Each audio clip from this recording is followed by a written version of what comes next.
More and more women are probably thanks to social media, are getting excited about lifting weights, and that's a really cool thing to me because that really, I think, is a missing piece for a lot of women, just that the strength and what you can do and how you can feel when you really are able to push yourself in the weight room. I know, like your wife, she is really transformed and pushes herself, and it's just, there's something really magical that happens, not just physically, but also emotionally. I think when you can go through that, you almost feel like indestructible as a woman. You can conquer anything, right? Yeah, it's a really empowering thing. And I think, it's just taking that first step, maybe finding that facility that feels a little more comfortable to you is really a good place to kind of start.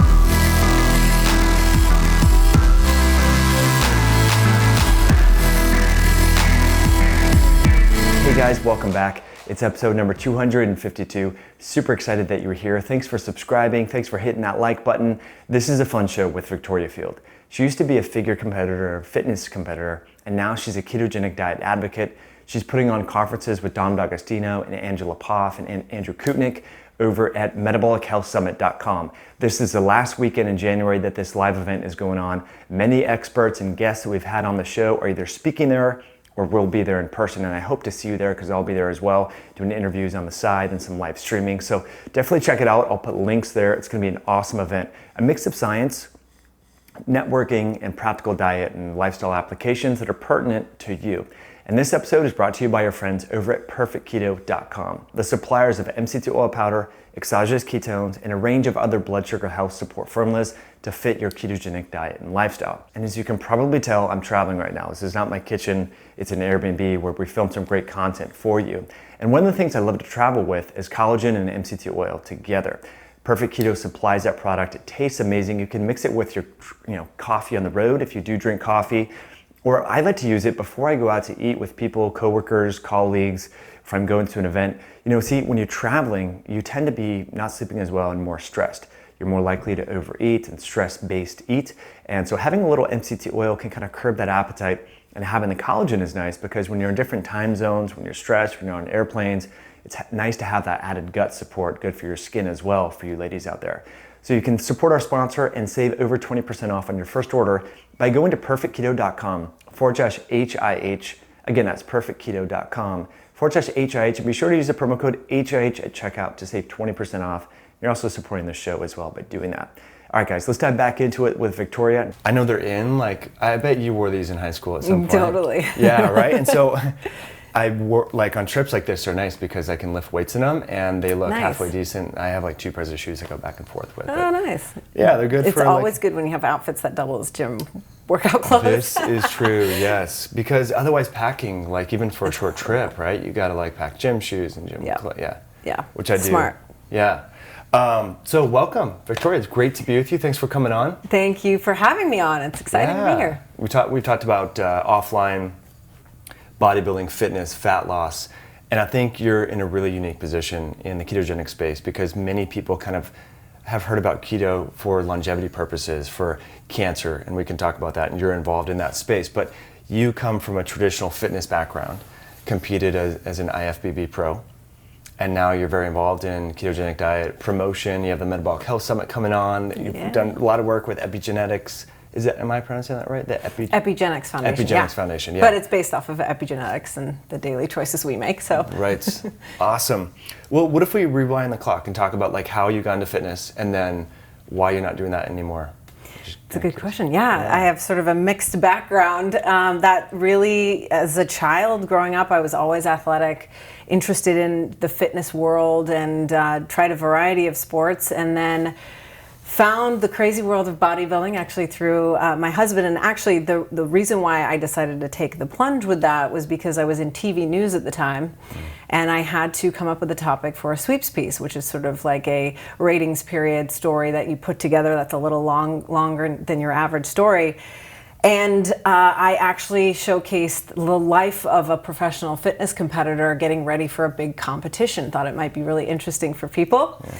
And as I watched this competitor sort of transform and documented the whole thing, I was like, I want to try this. Yeah.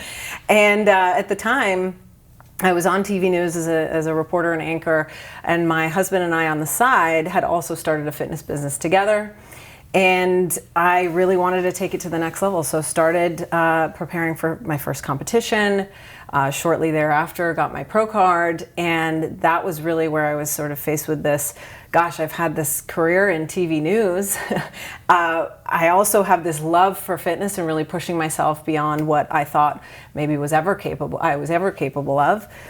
Why, what do I do? Which way do I go? And we decided to go into our fitness business full time. I was competing professionally full time. We were also coaching athletes online before everybody was coaching athletes online. And then we actually were show promoters. And so we really became sort of entrenched in that fitness world. And at a certain point, it was a very rewarding space to be. And I think there's a bit of a stigma around the bodybuilding world, Sure. but we really sort of viewed it as and we had a much different approach than everybody else, or a lot of other people, I should say, in that we really wanted to focus on, building our bodies around sort of that, being health conscious at the same time, and really seeing where we could go as natural athletes, and also helping other people, because I think there are a lot of people in the industry that get into the world of bodybuilding and feel like they have to be really sort of unhealthy about it, or go to sort of extremes, hours of cardio, and you really don't. And that was really a big thing for us. And so as we sort of transformed through that and we're helping a lot of people, we really became very interested in more of the longevity, health, cancer space, and a couple of friends introduced me to the ketogenic diet, which at the time, high fat, to me, who literally lived on carbohydrates, sounded crazy. And I actually decided to take the plunge because it really helped my dog, which... Oh, that's right. They had cancer, right? Actually, epilepsy. So she had suffered from a traumatic brain injury when she was only a year old, and about a year later, she started to develop grand mal seizures. And we had tried every anticonvulsant medication you could think of. She was still having breakthrough seizures, and right around the same time, KetoPet was starting up, and they were establishing their protocol there, and we decided to try it on our dog Sasha and our other dog Ruxpin, and they are like thriving. She's off of all medication, and seizure control is there. So once I saw that, I was like, okay, I got to give this a try. There's got to be more to the story. Yeah, and at the time I had unfortunately suffered an injury in the IFBB, and I was sort of on the brink on if I could go back or not. I had suffered a lot of injuries along the way, actually, and I think it just was the right timing. My dog was experiencing benefits. My husband started before me, and he was loving it, and I was just feeling very inflamed, and I needed to try something new. Yeah. So. Very interesting. But how does your dog get a TBI? Good question. Yes. So unfortunately, she suffered a dog bite. So a Rottweiler, she, thought that she could go up to his dog food bowl, much like she does with her brother, and he was very, instinctually sort of protective, and unfortunately bit her in the head. Ooh, and man. She suffered a brain injury. Yeah, punctured right through center of her skull. She still has a little hole there. Oh my gosh. Yeah, so it was she almost died, and then after she had to relearn to walk and the whole thing, and then about a year later, because she was still developing, she was a puppy at the time, so they said there's a chance she could start developing seizures, and she did. So that's really scary. And then so after, what was her diet like before, just like traditional dog food? Yeah, and then, kibble, right? So you don't really think, it wasn't kibble per se. We definitely gravitated, just because we were so health conscious ourselves, we definitely gravitated more towards the, healthier options. Kind of grain-free or something along those lines. Right, exactly. But she certainly wasn't ketogenic. And, it makes sense, though, when we were thinking about it. And I think a lot of people sort of don't make that association with their animals. They think about what am I feeding myself, and then when they experience the benefits of maybe ketosis or low carb living, then I think they realize, gosh, what am I feeding my dog? And that was a really big transition for us, for her, and it really changed our lives. Yeah, I know we've kind of direct messages, on this, and like what people should be feeding their dogs and so forth. My dogs eat like a lot of raw chicken necks, turkey necks, heart and all that, but like is that considered keto? Or do you need, if you really like for neurologic issues, or maybe like you have epilepsy in a dog or cancer, do you have to increase the fat like more, or? That is a great question. So not long after my whole transition out of the fitness world in terms of, competing professionally, all that, I got involved with KetoPet and Epigenix Foundation. And that really allowed for me to do something that was very meaningful, working with cancer patients and dogs. And most of the work that we've done through KetoPet has been with dogs with cancer, but every so often you either get a dog with maybe a brain tumor or a dog that does suffer from epilepsy in addition to also, suffering from cancer. And much like with humans, you might think, starting with sort of a classic ketogenic diet of a 4-to-1 ratio, we've found that we can kind of keep our dog between about, anywhere from 1-to-1, and that's, fat to protein plus net carbohydrate in terms of a ketogenic ratio, to about a 2-to-1, and she's able to do fairly well.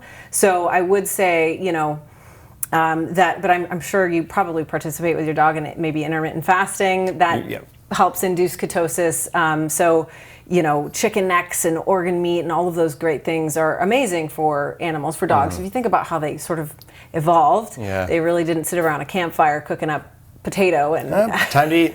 time to eat, time to cook my food. So if you kind of think about what the majority of America, or what's on store shelves in dog food stores, you are traditionally going to find, kibble-based products that are upwards of 60 to 80% carbohydrate, which is not, super natural for a dog to maybe consume. So in answer to your question, for those dogs that have cancer or epilepsy, you traditionally have to add in additional fat on top of, because organ meat is higher in protein. So to, experience seizure control, you're typically looking at maybe between a 2-to-1 to a 3-to-1 ratio, upwards of 82+ % calories coming from fat. Interesting. And so would that be coconut oil and butter and just like what we would eat? Some of the stuff we love, yeah. So butter, heavy cream is a big fan favorite with dogs, but butter can be really effective. Coconut oil, some dogs are a little not so big of a fan when it comes to coconut oil, but yeah, you can give them some of the same stuff that we have. Fattier pieces of meat, so we feed our dogs raw. Just because what we found, and there obviously does have to be more research on this for sure, but cooking fats, especially for when you're feeding it to a canine. I mean, dogs are very different than humans when it comes to raw meat. Obviously, we have to be very cautious of how we prepare raw food and things like that. But for a dog, it actually is better to feed raw, at least what we found at KetoPet. When you're cooking those fats and potentially damaging those fats, that potentially may lead to a higher incidence of pancreatitis. So traditionally when you hear high-fat diet canines, pancreatitis, that a lot of veterinarians or people in the dog world may tell you, high-fat diet with a dog could lead to pancreatitis. And what we found through working with a wide variety of people is usually it's because, cooking those foods can cause some problems. So super interesting. Yeah, I found so we have 2 dogs. One of them is a 4th generation raw food dog.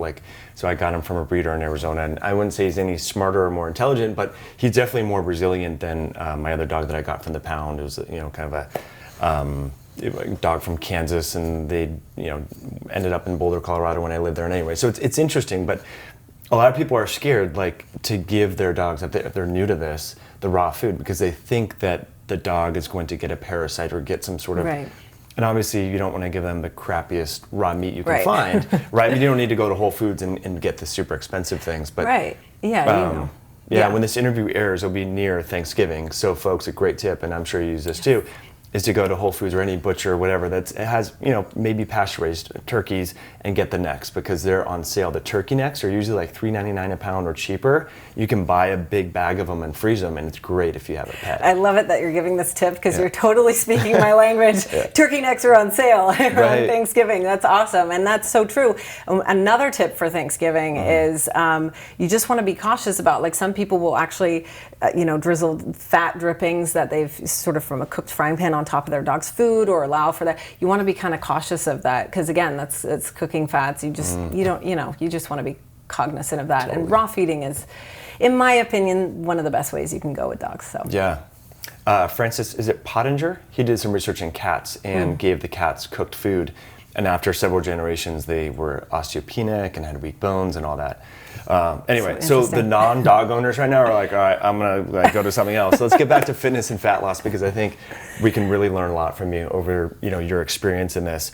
So I think, keto aside, and we'll weave this into the narrative, but when it comes to like burning fat as a woman, the mindset, generally people think the elliptical, the treadmill, like cardio focused, and you had to get down to like, what, 6% body fat? Yeah, right around that. You know, and I'm sure cardio was a part of that, but obviously like resistance training was a big part of like what you did. Huge, yeah. I mean, I think even still there's a lot of women that are afraid to pick up the heavy weights because they're worried they might put on too much size, and I promise you it takes a lot of work to put on a lot of size. As a woman who's natural, it's not taking special vitamins as we like to call them, it does take a lot of work to get to that place. And usually when you feel maybe bulky as a female, as a lot of women like to say, like, oh, it gets me bulky, is that maybe you need to look at your nutrition to kind of lose some of that additional body fat, because that could, you're building muscle, and on top maybe you've got that, little extra layer that you need to lose through kind of changing up your diet a little bit. But the weights are your best friend. I mean, that's really how I was able to transform my physique. You just push yourself like you can't push yourself, even with a good high intensity interval training session.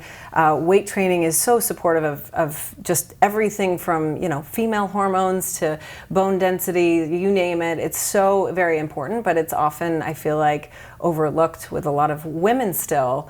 But it was one of the best things that helped transform my physique. And I think a lot of people are like, oh, you must have spent hours on the step mill or on the cardio machinery in the gym. And I'm like, actually, no, I maybe spent, 45 minutes to an hour, 6 times a week. And the bulk of my work really is, it sounds cliche, but in the kitchen. Right. Abs aren't built I mean, they're literally in the kitchen. It really makes the difference. Big part of it. Yeah. And so going back to the mindset for women, is it that it's intimidating going into the weight room because it's a lot of men in there and you're not really sure? Like, if you could rewind the clock, like when you first got into bodybuilding after your TV reporting, and by the way, that fitness model that you covered, did she end up like making it as a pro and things like that? Or she was she was already a pro competing, and she did really well.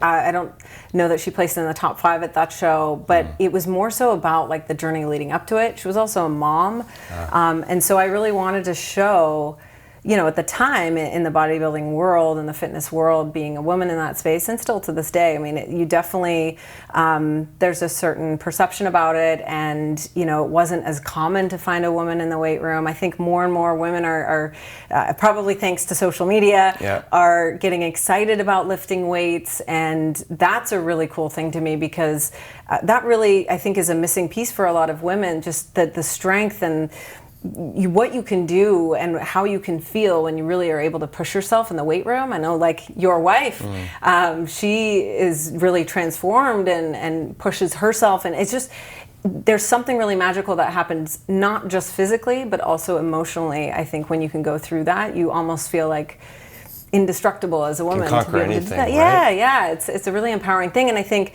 it's just taking that first step, maybe finding that facility that feels a little more comfortable to you, is really a good place to kind of start. Now, did you have a coach or training partner, or did you kind of self-teach yourself the different moves and lifts and all that? Yeah, so I went through, I was a personal trainer for quite some time, and my husband and I owned a fitness company together, so a lot of it going through personal training, but honestly, a lot of it is experimentation in the gym, finding out what works.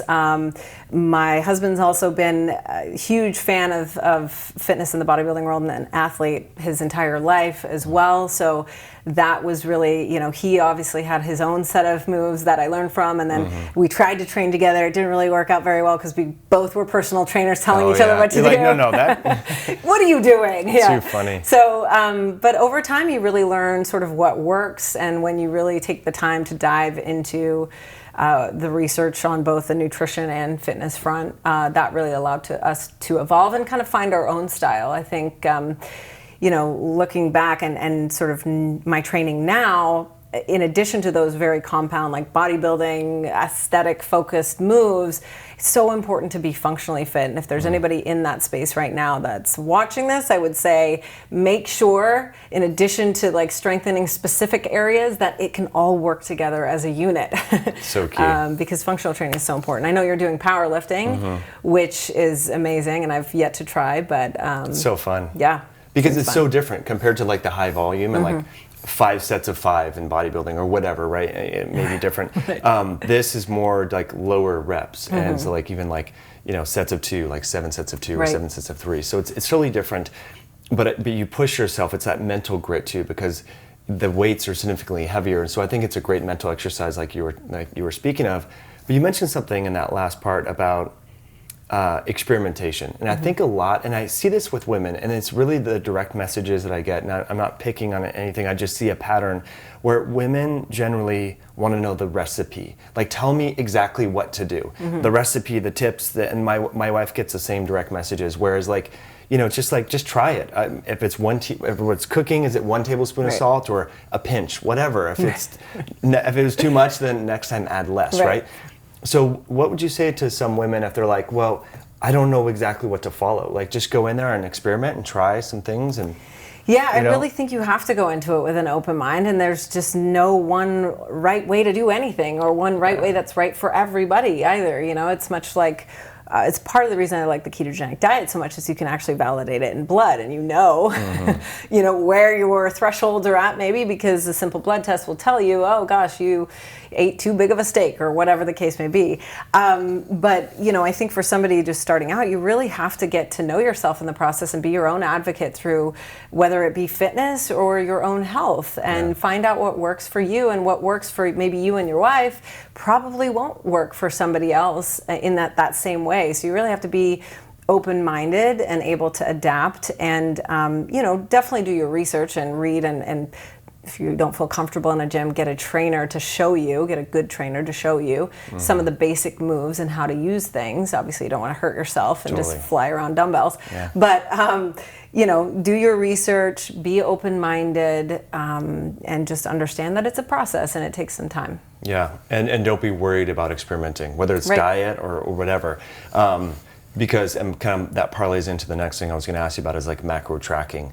You know, as a fitness competitor, again, like you have a certain amount of time to get to this point of shape. Like, how important was macro tracking for you at that point?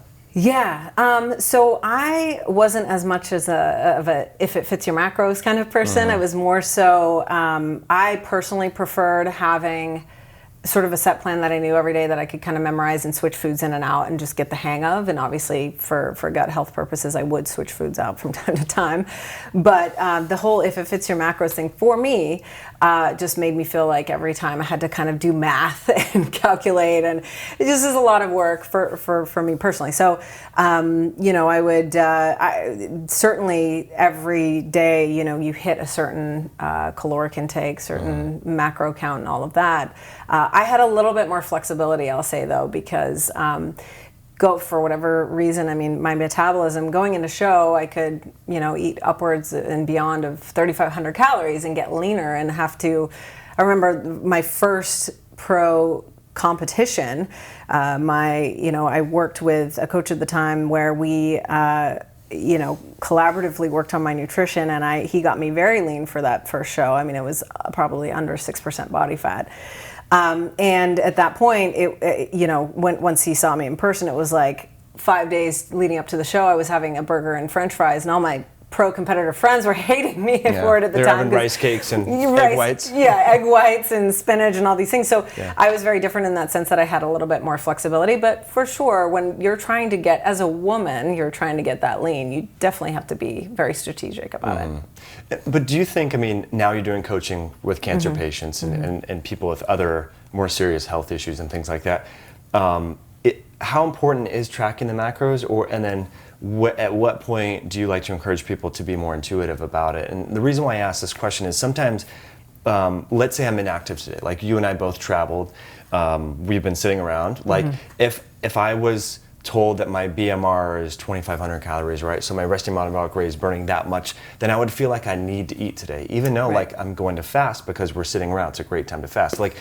so there's like pluses and minuses, right? So how do you kind of reconcile that as a coach and knowing, you know, how to really lose a lot of fat and get lean? Like, yeah, I mean, with the cancer patients that I've worked with, it's had to be more specific, because those were pilot studies through Epigenix Foundation, where we were partnered up with oncologists. We had, you know, a specific outcome in mind. We were testing blood glucose and ketone levels every day. We were really keeping close, you know, sort of contact with these people every single week, every single day. I would actually get notified if somebody popped out of ketosis. Wow. So their plans were very sort of specific. You know, and I think that you maybe need to be on a little more specific side, especially if you're trying to, you know, control something like epilepsy. I mean, at a certain point, you sort of know, because a seizure will tell you, hey, like, my macros are off today. But when it comes to something like cancer, you do have to be, you know, in my personal experience, in working with people, you do have to be a little more specific, you know, to be able to get blood glucose levels to an area, or ketone levels to an area that might potentially be beneficial in what they're dealing with. Now, that said, you know, we had an early stage breast cancer study pilot study that we were doing with an oncologist in Baton Rouge, Louisiana. And these ladies, you know, had a certain blood test, had yet to be sort of clinically diagnosed, but were in a place where we wanted to get them on a ketogenic diet and see sort of what we could do in 120 days. And our focus was cancer, but at the end of that 120-day period, these ladies had adopted a ketogenic lifestyle, had gotten the hang of how to sort of do it, could really understand their meal plans and sort of switch things in and out. And collectively as a group, there were about 15 women, and they lost over 300 pounds combined. Wow. And after that study, they were able to continue on with a ketogenic diet and not be so strict and rigid, and still get some of the same benefits that they were experiencing, whether that be, you know, fat loss, mental clarity, you know, just overall health. I mean, many of these ladies were pre-diabetic, were able to reverse that. So I think, you know, depending on why you're using a ketogenic diet, will totally dictate whether or not you're very strict with macros. I think the average person that's using it to feel better, I think that I feel like there's a lot of, this is the way to do keto, this is not.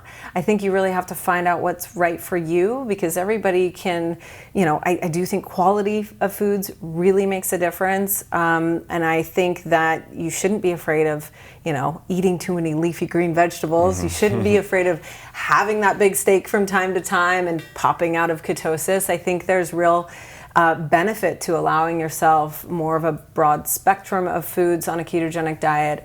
And you know, in my opinion, granted I wasn't there at the time, but as we evolved as humans, I think we probably cycled through with periods of ketosis. So there's some benefit in terms of metabolic flexibility, being able to utilize different fuel sources, you know, depending on what you're eating or if you're fasting.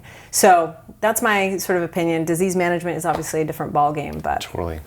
That's really a good point. And customizing it, like you said, and then having that flexibility to know that once you kind of figure out what's working for you, that you can swap out maybe avocados for eggs, or nuts or seeds for whatever, olive oil, right? Like, it doesn't have to be the same thing. So I think that's really super important. So in your estimation, you were talking about like you would get notified if someone was kicked out of ketosis. You have this great summit coming on. You speak with a lot of great people all the time, Dom D'Agostino, Angela Poff. Is it more about driving glucose down or ketones up, or the combination thereof, like, that is so attractive when it comes to the cancer cell metabolism? That is a great question, and I think that one that needs to certainly continue to be explored more. There's a lot of spaces in the ketogenic world of research that I would like to see, you know, ketone utilization and all kinds of questions that I think we really have to dive a little, not me personally, but our incredible scientists that are, you know, hard at work in the labs need to kind of continue to look into more. That's why I'm so passionate about bringing all those researchers and physicians and people together in a space where they can really collaborate and move this forward through Metabolic Health Summit. But I do think that there, you know, because there's more to understand about ketone utilization, sometimes, you'll see people talk about like, oh, I only can get up to 0.5 ketones. Yeah, right. And my friend Susie can get up to above 3.0. Gosh, I wish I could be there. But it's like, what does that really mean? Like, does it mean that Susie Q is using ketones a little more efficiently? I definitely think there's more work to be done to really understand that. Now, on the blood glucose side, we know like lowering blood glucose levels, ultimately lowering insulin, keeping blood glucose levels stable, and just, on the flip side, thinking about what happens when we have elevated blood glucose levels all the time, spikes, inflammation, what that does in the body, especially contributing factors, including the types of food people are eating throughout the day to cause those spikes and dips. I think maintaining sort of a stable level and lowering blood glucose in some ways may be a little more important. But I think the verdict is still out. I wish there was a continuous insulin monitor out in the world. Do you know of one? Because people are talking about it, but yeah, it's going to be. Some guy had it at Low Carb Rec last year, really? But it was like the amount of blood you needed. Yeah. So when you do a ketone, it was like he was sitting. I mean, I'm not trying to. If this individual's watching, I'm not trying to say this is it, but for most people it'd be challenging because it was a lot of blood. So hopefully it'll become more sensitive, so it can be enough blood, like a droplet that you test ketones or glucose on at some point. But I think, or if you get a Dexcom or something that was like great. Continuous insulin or continuous ketone, somebody needs to do that. That'd be so cool to really see what's going on. Yeah, I think that. What do you think? I'm so curious. On those different things? Yeah, I mean, I think if you read Seyfried's work, it's pretty convincing that part of the premise here, in the links with cancer, is just more the efficiency in the mitochondrial energy derivation that ketone metabolism is a little bit more favorable, and that's part of the reason. But sure. With the work with the Epigenetic Epigenix Foundation, that the epigenetic impacts that beta hydroxybutyrate has in the body, I think 100%. is really exciting. So I think it's a little bit of both, because if you look at how beta hydroxybutyrate, the main ketone that people are testing, how it affects our cell cycle repair and potentially DNA stability and other signaling pathways, sirtuins, and the list goes on. Yeah. To me, that's what got me excited. I first heard of keto in 2002. I was working in a gym, wanted to be a bodybuilder, all this stuff, and one of the trainers who was the most ripped, most lean, was keto, but his breath always stunk. Like I could smell his breath coming in. And I just had this negative association with the ketogenic diet since then. That's and then funny. It was a buddy of mine in 2015, Alessandro Ferretti, he was saying that his heart rate variability dramatically increased on the ketogenic diet. And I thought, that is really interesting, because no one's made that. So then I thought, well, it's doing something to the immune system. Started to dive deeper into the research, and then all this epigenetic stuff came on board. Right. So I think I do agree with what you're saying, and just if you think about how just ketones themselves, just in terms of gene expression and affecting our DNA. I mean, things like that. So.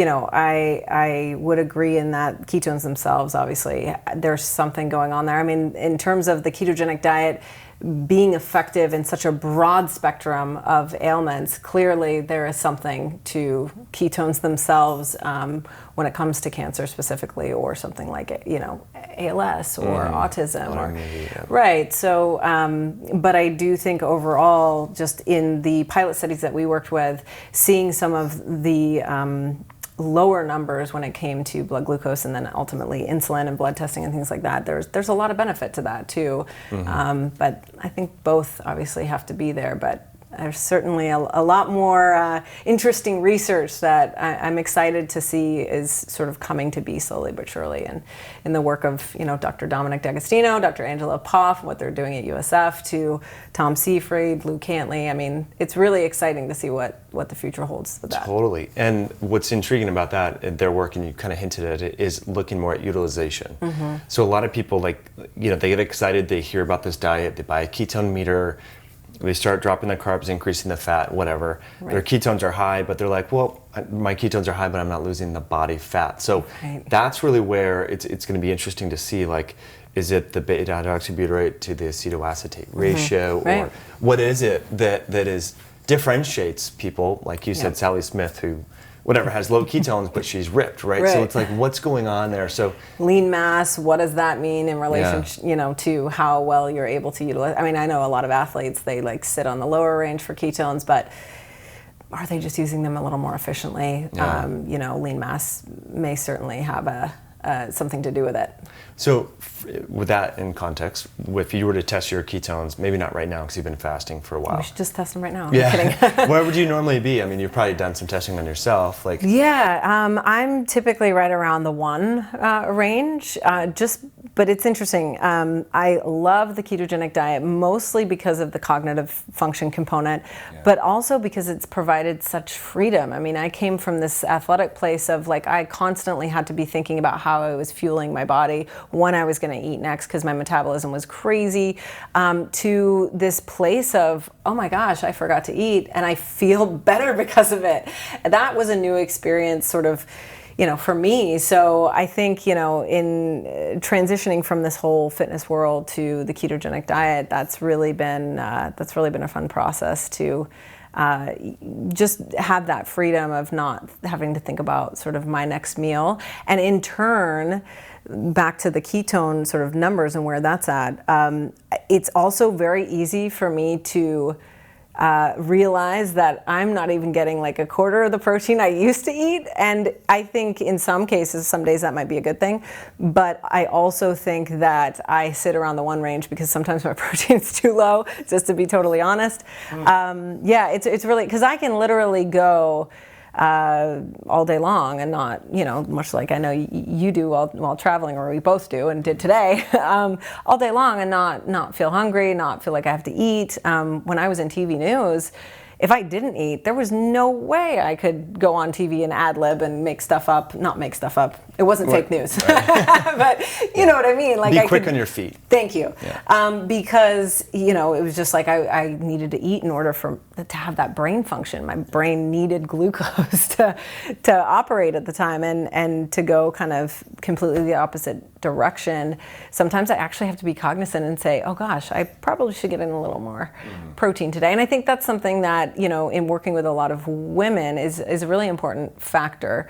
I think a lot of people are sort of really focused on keeping protein at moderate and a certain level.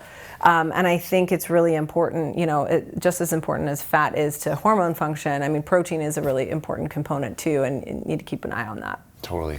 Yeah, I mean, because historically women would, I remember, in high school and stuff like that, lunches and stuff that my girlfriends and, friends, we'd all eat together, and it was like carrots and celery and maybe like a little bit of peanut butter. And it was like, man, I don't like, and you're complaining about weight loss. Like, and then, meanwhile, the guys are eating all this, flesh, and they're lean. So yeah, that mindset is pretty interesting.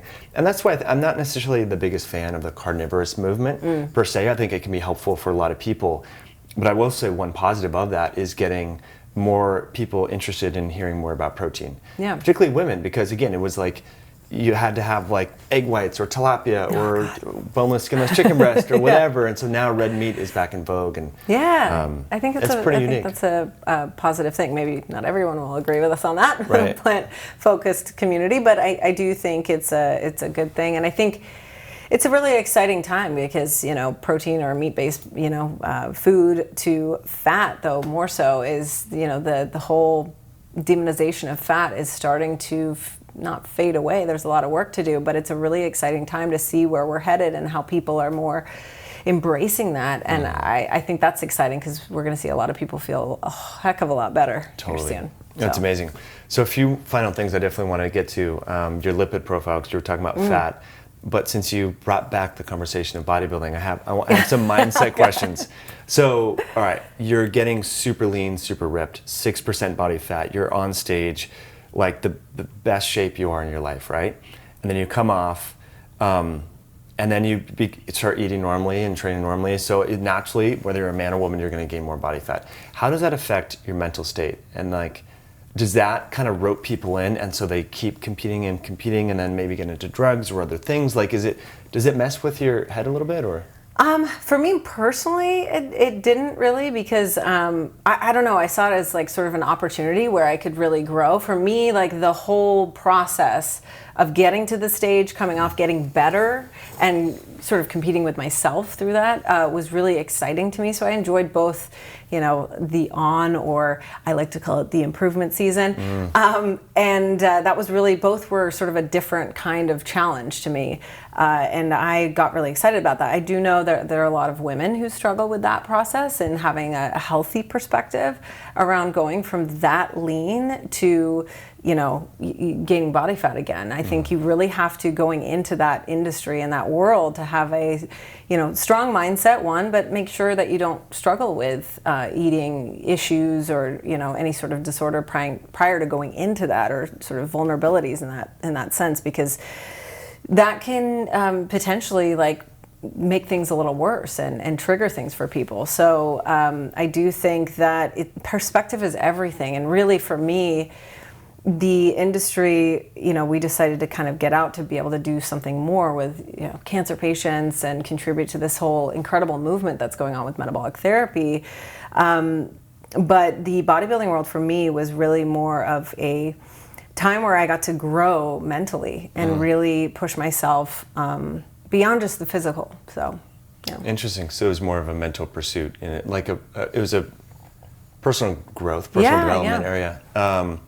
Because, I asked that question because on Instagram I see some people that I follow, great people that share the podcast and all that. I see a lot of throwbacks to when they were on stage, and those pictures look different. And I can see where there's might be this challenge where maybe they don't feel as happy, or they don't feel as good because they're not at that shape like they used to be. Yeah. And so I just think, I just wanted to hear your perspective on that. That is a good point. I think the biggest struggle for me was more so suffering from an injury that kind of prevented me from being able to get back to what I wanted to do. The gym for me, working out, much like I know it is probably for you, is it's where you can go to relieve stress. I feel different when I don't work out. I don't feel as good. There's something about just working yourself to the bone in the gym and leaving saying I gave it my all in there, and that was just an incredible experience, and I feel better overall, physically, emotionally. So when I went through that injury, and I've suffered some fairly significant injuries along the way through a variety of sports, bodybuilding being one of them, when I had to go through that transition of, oh gosh, I don't think I'm going to be able to go back to this, or compete again at that level. And when so much of your life and your being is sort of wrapped up in this, it becomes part of your identity, right? So the transition out of fitness, and I know that a lot of other pros kind of go through the same thing, where you transition out of something, or anything really. If you throw your life into something, whether you're an Olympic athlete, or you're an artist, or whatever your craft or passion may be, and it sort of becomes a part of you, and then you have to abruptly stop, because of an accident, because of an injury, or whatever the case may be, there's some sort of identity shift that has to happen.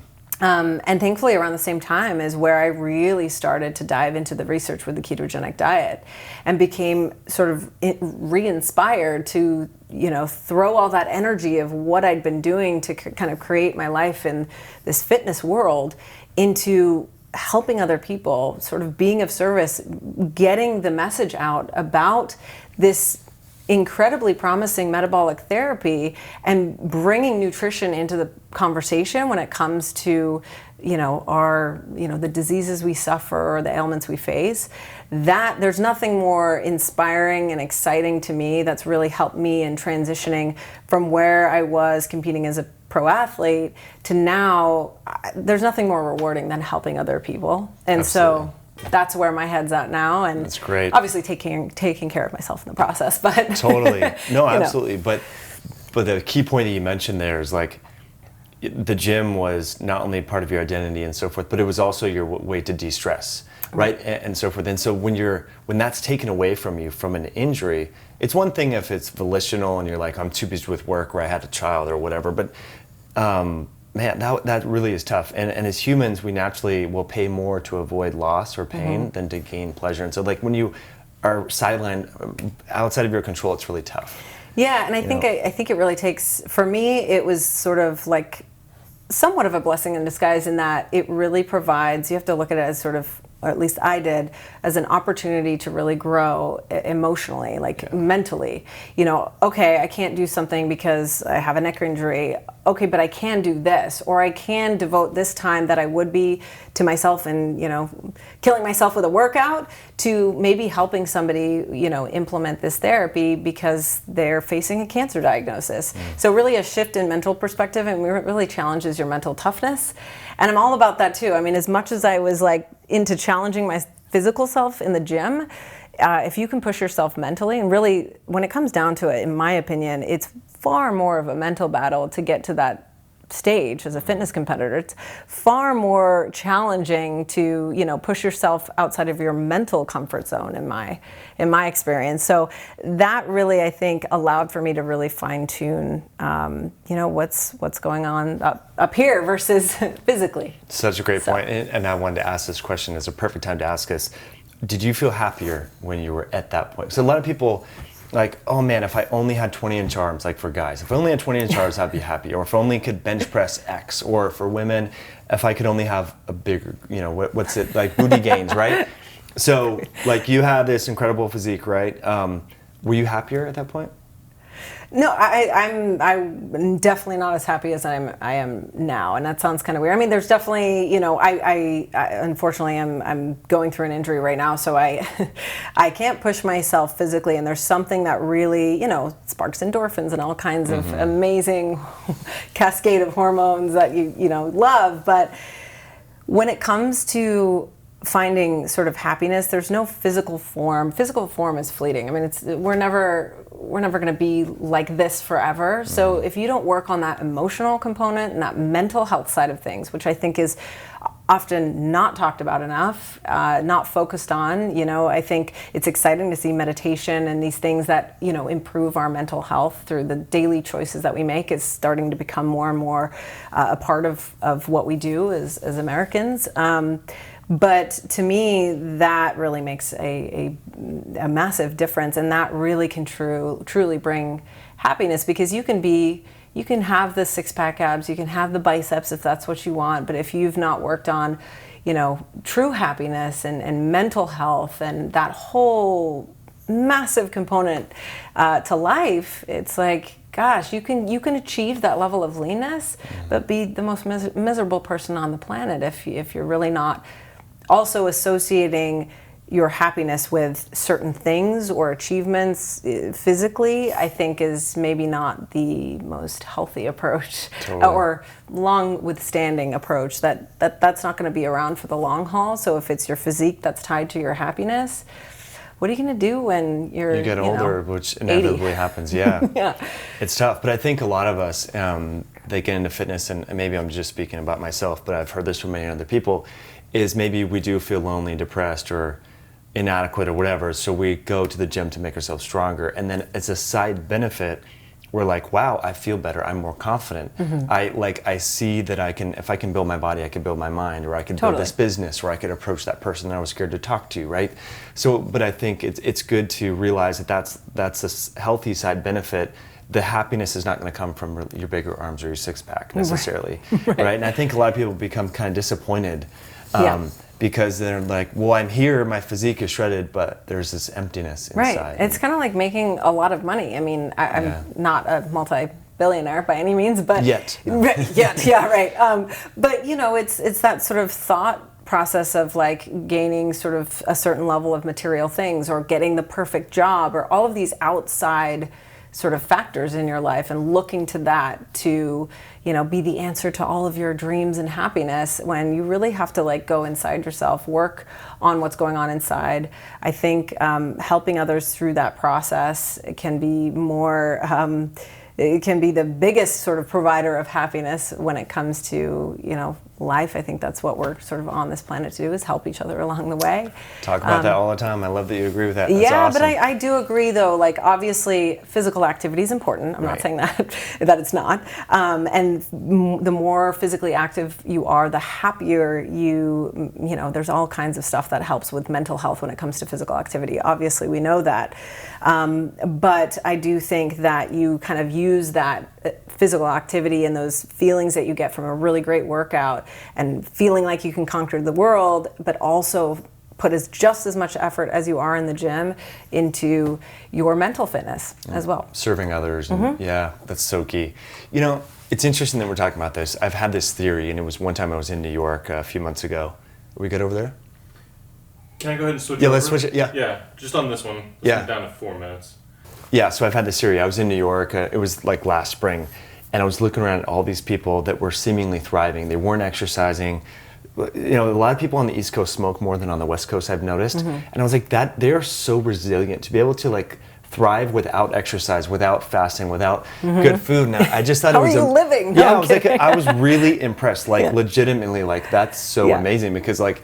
And maybe I'm weak or whatever, but like I need exercise. I need So these do I, positive yeah. affirmations to like feel, you know, like I'm sure I could be fine without it. But it's just amazing that the resiliency of humans and the natural strength there. Yeah, it's interesting, and perspective is hugely important as well. And you know, I think obviously, like you said, there's a lot of other countries. I mean, you look at France. There's a lot of smokers and people that maybe, you know, they do eat good food out there. We'll say that, but you know, it's just interesting. I think that mental piece and just focusing on, you know, what truly will bring you happiness for the long haul throughout the entirety of your life is not going to be tied to physical appearance. Obviously, physical health makes a big difference, and whether or not you are stricken with cancer or diabetes or things that may actually take away some of that happiness. But mental health is so important and often underlooked, I think. Totally. And yeah, I mean, I think a lot of people, like, they get into diet, and once they master that, and maybe they're not losing the fat or the whatever, some of that mental health stuff is kind of lacking. I've seen that in the keto space. And I just had a client call the other day, and this lady was eating a like pristine diet, following everything, exercising and everything. And I don't know why I even said this. And I said, you know, I'm not going to mention her name. And I said, when was the last time you went on a date? And she just started bawling. And so she's been so isolated due to all these lifestyle changes. Oh, interesting. And I wasn't trying to like be judgmental or anything. I was curious like about her emotional, her sexual life, her sense of community, and that was totally lacking. So, you know, anyone listening, if you got all the pieces of the puzzle in your diet and your exercise down, but that other piece, the mental wellness, feeling like you're serving or giving back to other people, that can be a huge aspect of this whole picture. 100%. Relationships are so important. Surrounding yourself with good people, like-minded people. That's interesting that you found that she sort of was isolating herself, and that you thought to ask about that, because I think that's something that it's so easy for so many of us to just kind of grind and go about our days and focus on work or that job or that money at the end of the rainbow or whatever. But it's like, we only have right now. We could get hit by a bus. Hopefully we don't. You have been hit by a car personally. Yeah, unfortunately. It's crazy. Do you want to talk about that? Or?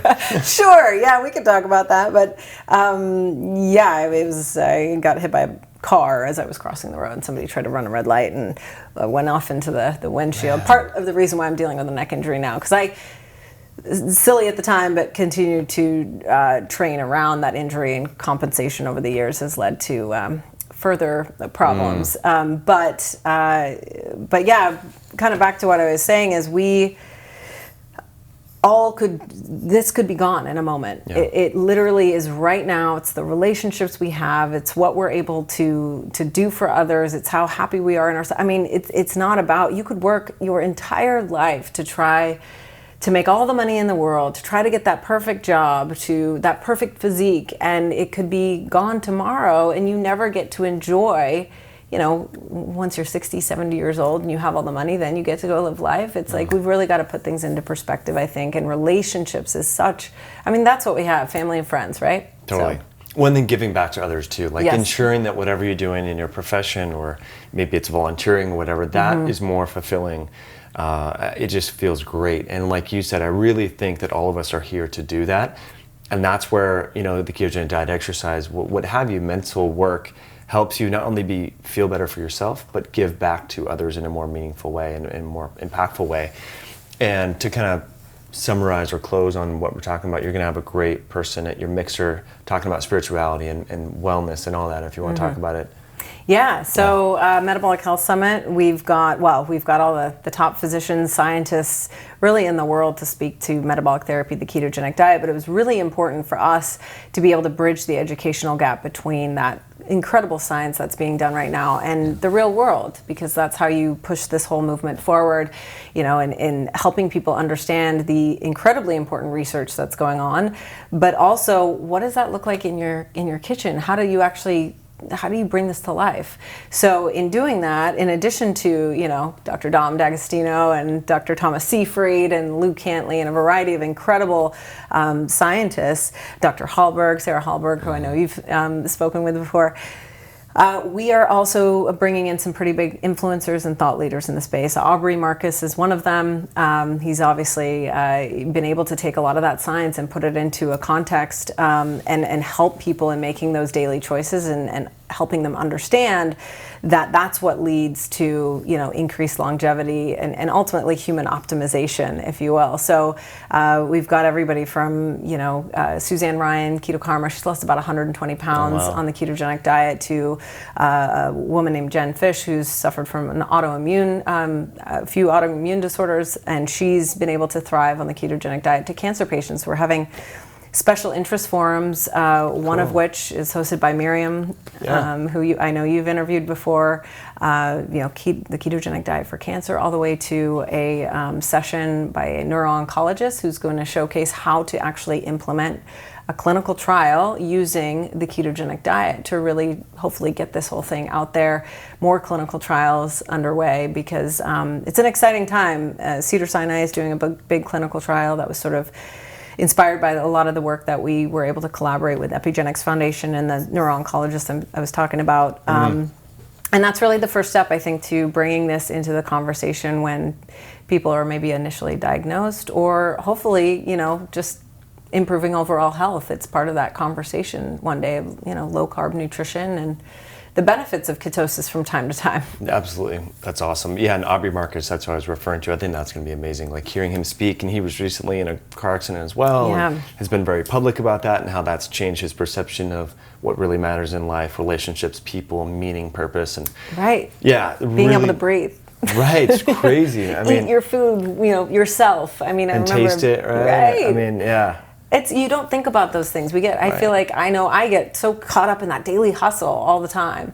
We become so busy and so focused on, things that at the end of the day, when you really sit down and think about it, all that really matters is like what's right now in this moment. And that's pretty powerful when you actually are able to sit in that and sort of manifest it. Totally. That's key.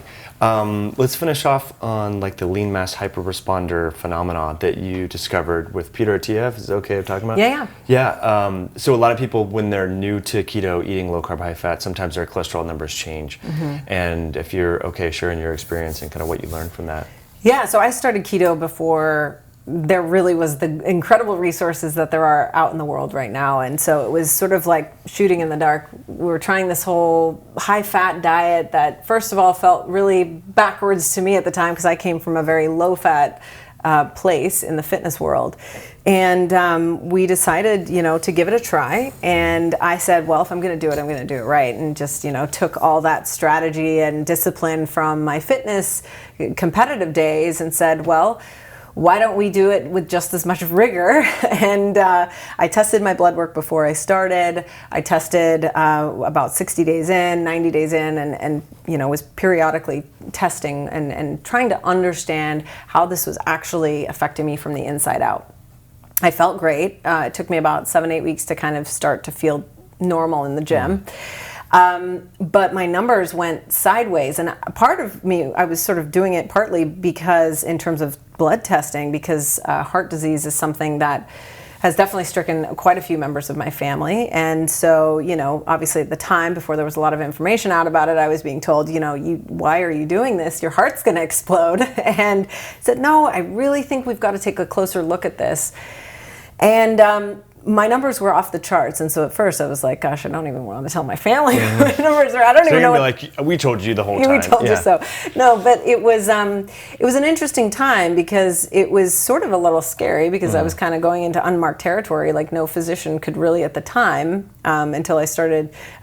Peter Attia was able to do some of our blood work at that point, but until then, it was hard to find a physician, especially a cardiologist, who understood the ketogenic diet and how the ketogenic diet might impact cholesterol numbers and things along those lines. And hyper-responder, I don't think even, maybe it was a word, but I didn't know about it. It really wasn't widely, talked about. And so my, particle concentration was through the roof. Small, dense particles were also higher than where they should be. But not only that, but vascular inflammation. So LPPLA2, which is a marker specifically for vascular inflammation, was like triple where it sort of should be. It's a marker that's not often used, but it was one that we thought might be interesting. C-reactive protein, though, was down. So, like, my systemic inflammation had come down. My triglycerides were down. But all these other numbers were all over the place. And so, at one point, I was told, I think you have familial hypercholesterolemia. I was like, well, I'm going to get the genetic test to make sure. And I did, and it came back negative. And at that point, I remember talking to Dr. Attia, and he said, well, why don't we maybe try messing with your macronutrient ratios in terms of, fat sources. So I lowered my saturated fat to below 30 grams a day, which I felt like I was going back to bodybuilding. I was like, if I have to follow a ketogenic diet like this, I don't want to do keto. Right. But I did, and for 60 days, and that slightly changed my numbers. HDL came down, so my total cholesterol came down, which, that really only skims the surface and really doesn't tell us a whole lot. My HDL came down, my particle concentration came down a little bit, vascular inflammation came down a little bit, but it was still like, high normal. According to, the traditional standards, it was way off the charts from where it should be. So then we tried, okay, well, maybe I switch up where those saturated fats come from. So maybe I remove dairy-based products and stick to more plant-based, like coconut oil, MCT, things like that. And that slightly made a difference. And so I went through all these rounds of like different, essentially versions of sort of a fitness-based approach to the ketogenic diet, and sort of it felt very much like a guinea pig at the time. But it was very interesting, and I truly enjoy learning about sort of my own body and running it through all those experiments, as I know you've done a fair share of your own. But I got to this point where I was like, you know what, I feel good. I feel better than I ever have. Cognitively, I feel amazing. I feel this freedom of like always having to think about like being hungry in my next meal. So I just said, I'm going to stop blood testing. And I did go through a carotid IMT scan. I went through coronary calcium screening with contrast. So I went and sort of did my due diligence, right, and that was all fine. 0, calcium score. So at that point I said, okay, I'm just going to continue to follow this nutrition approach. I've never felt better. And it was about, I think, a couple of years later, and my primary care, I was just going in for an annual checkup. My primary care doctor was like, okay, we're going to test your cholesterol. I was like, please don't, because you're just going to, you're going to freak out. I'm going to be told to get on a statin. It's going to do this whole conversation. And she was like, no, just let me run it. It's fine. We can talk about it when it comes back. And it came back, and it was like the best it's ever been. I mean, even compared to my bodybuilding days, which was really interesting. So I think for me, considering the fact that I did come from a place of constantly consuming high carbohydrate diet for a long time, and it was very structured in how many carbs a day I was eating. Like I didn't miss a beat when it came to the carbs. Which was like roughly how much? Over 200? Oh yeah, 200-300. I mean, it just depends on the day. But I think coming from that place and thinking about what that probably does hormonally, and even as a woman getting down that lean, multiple times throughout the year, I would compete 6-7 times a year to try to qualify for the Olympia, right? So. When you come from sort of that place, that obviously, more than maybe the average person, I think it takes a second for your body to understand we're now, utilizing a different primary energy source. And it took my body some time to find homeostasis again. It was a very scary place to be. And then now, the term hyper responders is out in the world. There's still a lot of work that needs to be done around cholesterol. I think that people are starting to really realize there's more to it than just total numbers. But it was a really interesting place to be. I really felt like I was alone on an island, and that any moment I was going to have a heart attack or something. But thankfully I didn't. That would I'm have still been here. very challenging. Yeah, it was, and I think only because I was involved the family in and history, like knowing that you could be inadvertently contributing to that, even though you're trying to be healthier and you're feeling healthier. Right, but Crazy. I think for me, what drove me was, well, what if it does work? What if I can find something like, this is very scary, and I mean, maybe it's increasing my risk for a heart attack and stroke. I don't know. And that was really scary, but what was more scary was not knowing if this might be something that could, potentially change my life and potentially impact my family's life too. And it's taken some time, but they've switched toward a more low-carb, ketogenic lifestyle, which is really an exciting place, because some of my family's in the medical profession. So seeing that shift, seeing them feel better, seeing them lose weight and start to gravitate towards... my mom, in fact, was somebody who found one of our speakers who was a cardiologist and it was so excited about the fact that now we're starting to see cardiologists speak out about how they're big advocates of the ketogenic lifestyle, which is a huge step in the right direction. So it's really been personally exciting for me to see that in my family and them adopting it especially from what many of my family members have sort of suffered, and I'm glad I withstood that scary time. And it follows your intuition and just says, you know what, I'm going to stick through this. I think there's light at the end of the tunnel. And, then now that we know, like Dave Feldman and other people have helped us better understand really what cholesterol is doing, it's just a shuttle transporter of sorts. Right. And so, the body, like you said, was probably freaking out. The brain needed energy. Glucose is low, giving the brain what it needs. But another important point to remind to everyone listening is these biomarkers, like they're associations, but they're not necessarily always causative. And sometimes the test is only as good as the current technology is to utilize it. And we know now that looking at lipoprotein particles, it's getting better. But even the NMR, I don't know if that's what NMR you use. lipid profile, that's what I had. I used to sell lipoprotein particle testing, actually. And so I would always compete with the NMR because it's actually like a mathematical estimation of sorts. Like some of the gold standard is this ultra centrifugation technology and then, Berkeley has something different. I think it's the... I went through a couple of them. So True Health Diagnostics, I think, has their own... Okay, I'm not sure. They might private label one. But now Boston Heart Lab has something else where it's like a gradient gel and they can actually see the profile. But anyway, the important point is like you actually looked at the carotid IMT and calcium score.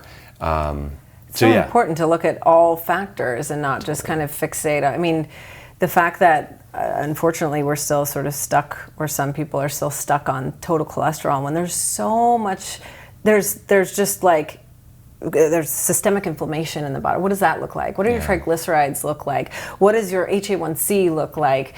Insulin, all of these things are so important and really complete sort of the picture. I mean, I thinking about anyone being maybe prescribed a statin without looking at that. I remember, a family member of mine told me that their physician said, I think there should be statins in the water kind of thing. That's how big of a, I just think we need to just be open-minded. And that's why I'm so thankful, with Metabolic Health Summit, we've got such an incredible group of physicians who are really leading the way in talking about how powerful nutrition can be, in some cases more powerful than drugs. I mean, you look at epilepsy where drugs fail, you implement a ketogenic diet, and in many cases it stops seizures within 24 to 48 hours. And in even other cases, seizures don't come back if you're on the diet for an extended amount of time. I mean, look at Jim Abrams' son, Charlie. He implemented a ketogenic diet. The child went through even brain surgery at one point. Nothing worked. They tried keto, and within about 48 hours, seizures stopped. They went on and off it, but then the final time they went on a long stretch, he got off the ketogenic diet and they've never come back. So that's like pretty powerful, exciting information that a lot of physicians are really starting to open up, because they're sort of on the front lines with people, and I certainly think there is a place for nutrition alongside what we have right now and the tools we have when it comes to standard of care. And if you can combine those two things, oh my gosh, that's a really exciting place. And that's especially when it comes to, for me personally, and working with cancer patients, brain tumor patients, brain cancer. I think there's so much potential and so much benefit that it can bring to that group of people that really, especially when it comes to something like glioblastoma multiforme, you maybe have 2 to 5 years, and you've got surgery, chemo, radiation.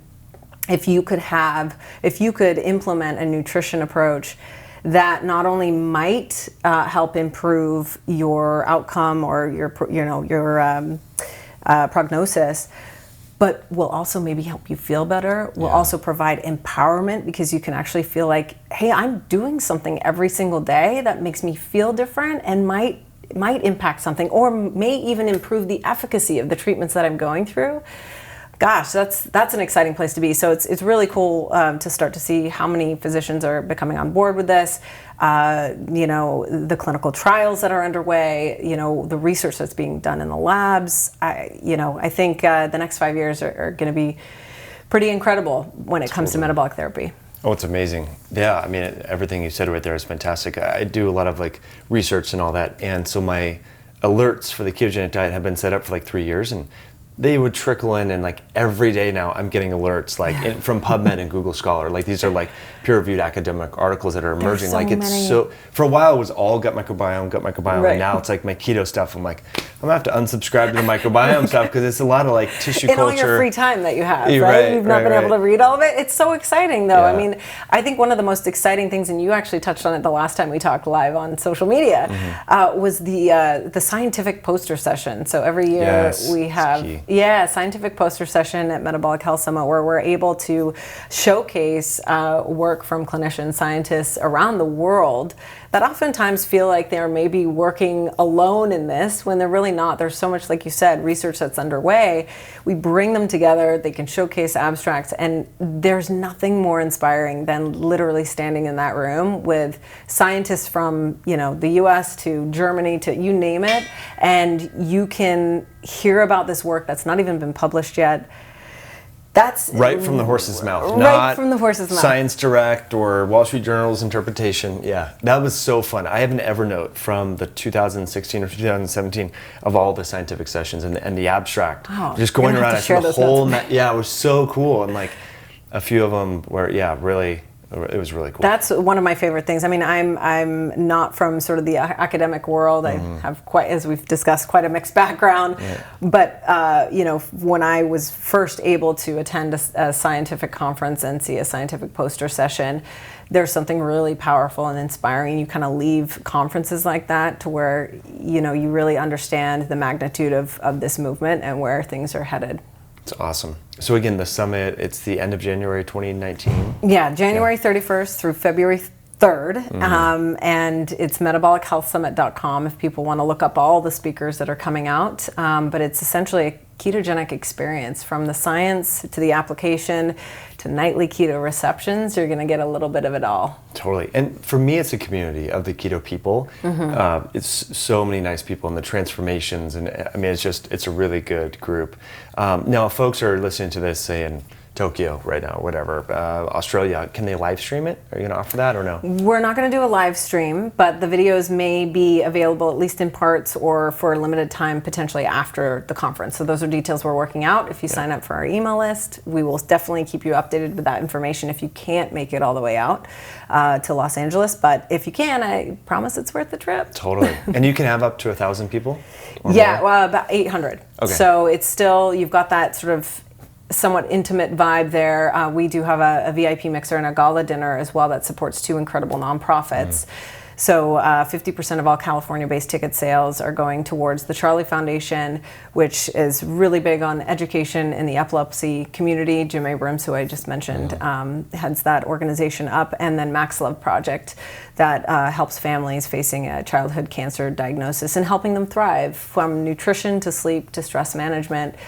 So we really are focused on giving back with this, because I think in order to move this forward, we really have to support the people that are doing the good work. Totally. So that's a big sort of focus of ours, is donating back to the labs, the nonprofits, the people who are really making a difference. That's so cool. Most seminars don't do that. I commend It's so you for important. That. It's awesome. I mean, like you said, it's a community, and Yeah. I really, and I know Dr. Angela Poff and Don D'Agostino, who I work alongside in putting this on, I know we're so passionate about making this a platform of education, not just the conference weekend, but all year long, and then supporting the people that are doing the important work, whether it's, the clinical studies, the, people in the lab, bringing everybody together so we can collaborate and figuring out how to make nutrition and metabolism a bigger part of the conversation when it comes to disease and performance. Totally.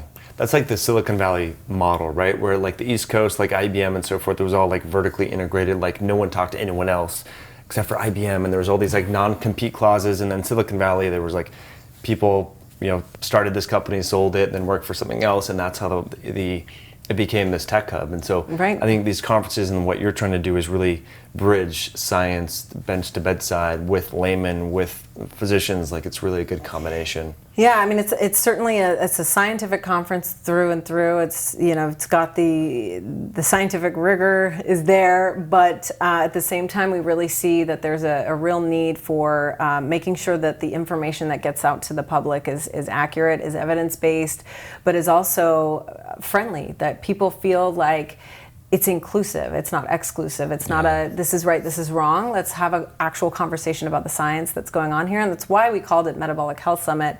Is there's so many factors that impact our metabolic health, and we're going to go where the science leads. So whether you're a physician, we're offering CMEs jointly through Cedars-Sinai Medical Center in Los Angeles. So whether you're a physician wanting continuing medical education, or you're just somebody who just wants to understand the ketogenic diet more deeply, it's a great weekend for that. It's awesome. Cool, guys. We'll definitely click the link below this video and then access the show notes on iTunes.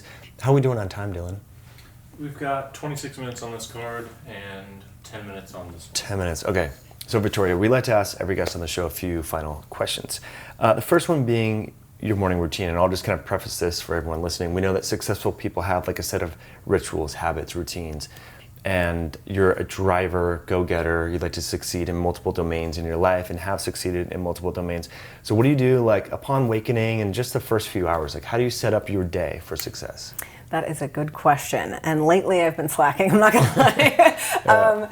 But my ideal day, and the best way for me to kickstart my day is I get up, I do not look at my phone. I think that it's so easy to go into a time-sucking warp of, you start and you're not going to get out. Right. And I will not get out of the door and go to the gym. So I wake up, stretch a little bit, move around, get my body moving, drink some water. I always try to drink water before I suck down the coffee, because I am a bit of a coffee person. From there, I try to get my workout first thing in the morning. Before, when I was training in the fitness world, I would train in the afternoon, which now, if I don't do it first thing, it really sets my day up. Because my workload is so intense, if I don't do that, it's easy for me to brush it off. So I'll go to the gym.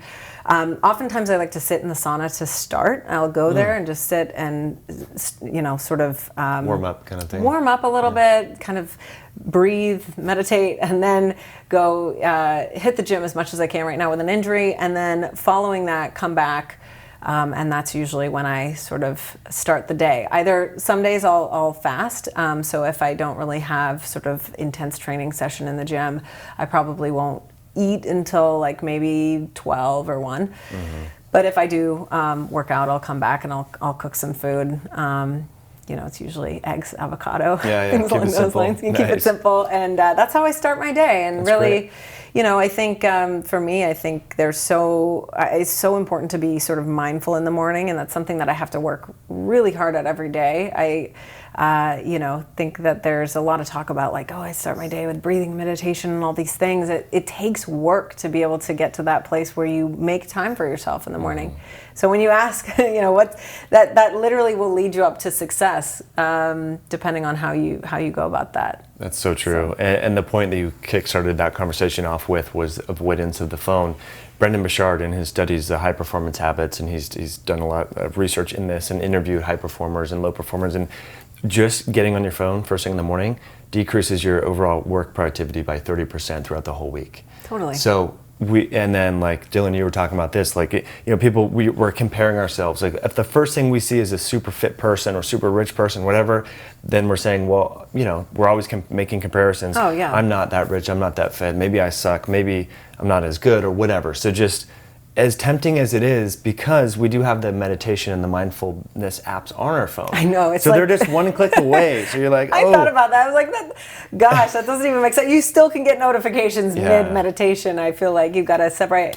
Actually, we've gone to a facility where you can just literally go to meditate, because that's one thing that I found so ironic, that half the time I'm trying to use the meditation app, I get a notification, and it's so distracting you don't even realize it. I mean, throughout the day, our phones are just a time suck. Thankfully, I think iPhones now have this sort of like gauge of how much time you're spending online, which makes people more conscious, which is great, but we don't even realize it. I mean, I'm guilty of it unless I literally make a conscious effort as soon as I open my eyes, like, do not touch the phone, breathe, and let's start the day with purpose, really. Yeah. What's helped me is assessing my heart rate variability first thing in the morning. And so I, you know, use this Elite HRV. It's a new device, whatever. It came out a couple months ago. And so I found that really helps me. And then I just keep it on airplane mode. So that's like, there's no, can't get on Instagram, YouTube, whatever, which I want to do. Like my brain is saying, do it. It's like a little crack kit, you know? First thing in the morning, looking like a... Can't do it. Your day is so much different, you know, without that. Totally. So kind of second follow-up question here is, if there's one herb, nutrient, botanical, or whole food, okay, you're stranded on a desert island. Vitamin D is covered, omega-3 you're going to get from fish. What's coming with you? Just one thing.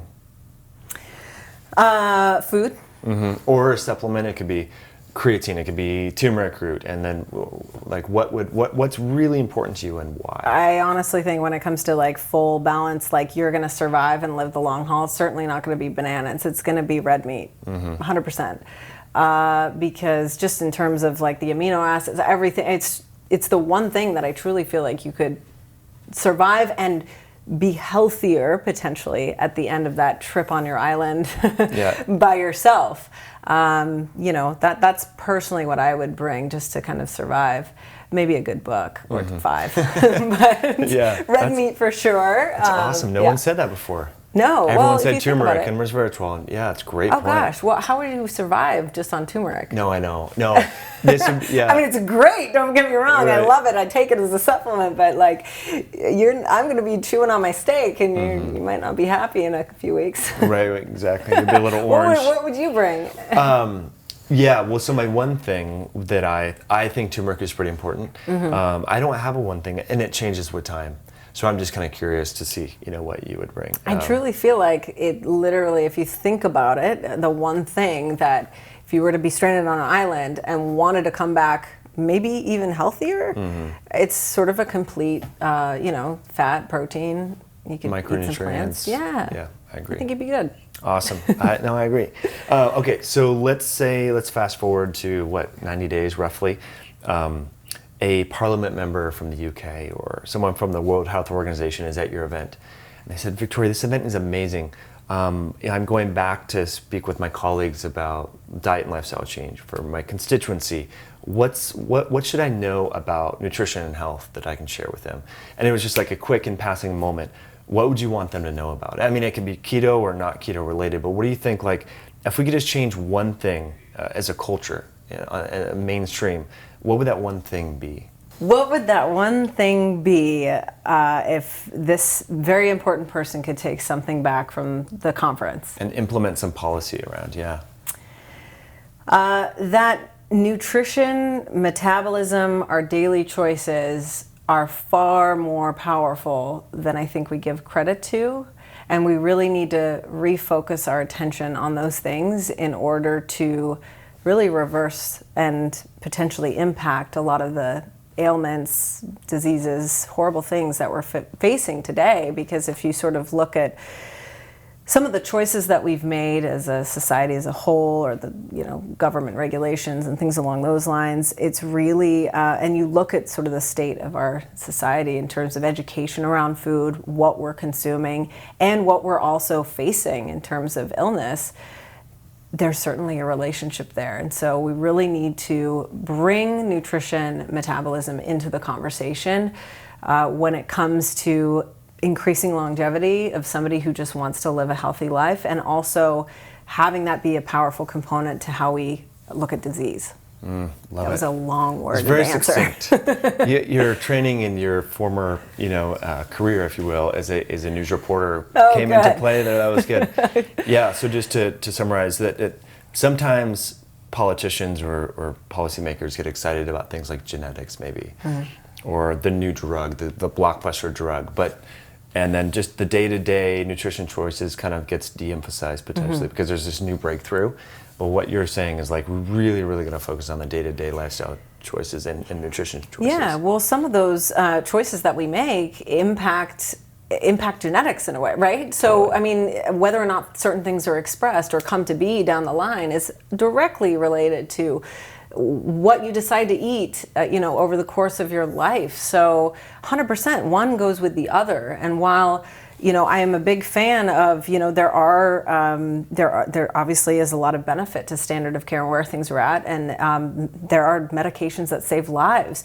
We also have to talk about the choices that we're making, because that can actually potentially help improve how maybe a drug works or not, or how the dose of a certain drug. Maybe if you could implement a ketogenic diet before somebody starts chemotherapy, radiation, and improve the efficacy of those treatments and maybe lower the dose.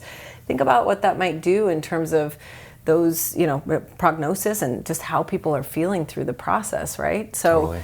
One goes with the other, and I think you can't really just focus on, fixing an overarching problem by sort of covering it up or reducing symptoms. You really have to look at sort of root causes of what's going on and big picture, because clearly something needs to change with how we're eating as a whole, in the United States and beyond. Really. Totally. And the advertising too. I don't know if you saw this at the airport, but when I was getting off to go to the train, like the tram or whatever, there was a big billboard. It said refresh, and there was Coca-Cola, and there was like recharge, this sandwich with like junk. And then it was like hydrate with like plastic water. I'm like, oh man, that is just like that really, is a good setup right there. Really bad. Like there's anyway, it's crazy. So, no, it is. You see that kind of stuff, and it makes me sad, because unfortunately, and we just, that's why I'm so passionate about education, and thankful for my background in TV news. And I think really why I got into that whole space is because I truly am very passionate about educating the masses about this, and that there's such a responsibility. I mean, you're doing such a phenomenal job in educating people through your channel. What we're trying to do through Metabolic Health Summit is really providing a similar type platform, because it takes a whole village to be able to get the message across that, like, starting your day with a regular Coca-Cola and a sandwich and washing it down with more plastic is probably not gonna end up in a good way down the line. You really got to be careful. Absolutely. So if folks are listening or watching right now, and if they want to connect with you, what's the best way to do that? Oh, that is a good question. So people can find me personally on Instagram, Victoria_Field_ or on Facebook. But MetabolicHealthSummit.com is our website. But we really try to provide a platform that provides educational content throughout the year. So we interview a lot of our speakers, other thought leaders in the space. That is a really, really great place. On Facebook, Metabolic Health Summit. On Instagram, it's Metabolic Health Summit. And then on Twitter, it's Metabolic Summit. You can find us there. We've got great videos on YouTube as well, just under Metabolic Health Summit. But that's really a great place, sort of an educational hub. If you want to find more about the ketogenic diet for canines, you can go to KetoPetSanctuary.com or KetoPet.org. And there's actually a keto calculator for canines there on the website. If you want to build a keto diet for your dog, it's right there, just to kind of at least get you started. Those are sort of the two places that you can really find a lot more information in terms of resources. Obviously, the Charlie Foundation and Max Love Project have some great resources, especially for families and people wanting to use the diet for disease management and things like that. So. That's awesome. Thanks so much for coming on. This was great. I really enjoyed this conversation, how we kind of weaved in from fitness to nutrition, mindset, personal development, spirituality. So yeah. I'm very grateful for this conversation, and grateful for all of you that are still here watching. If you are still here, which you are, please hit that like button and share this with someone that you care about that may benefit from the content, whether they're interested in losing fat or building muscle or just becoming a more well-rounded person and helping the world in more meaningful ways. And I'm going to sign off, and all the links we talked about and the Metabolic Health Summit are going to be below. Peace. Thank you. Thank you.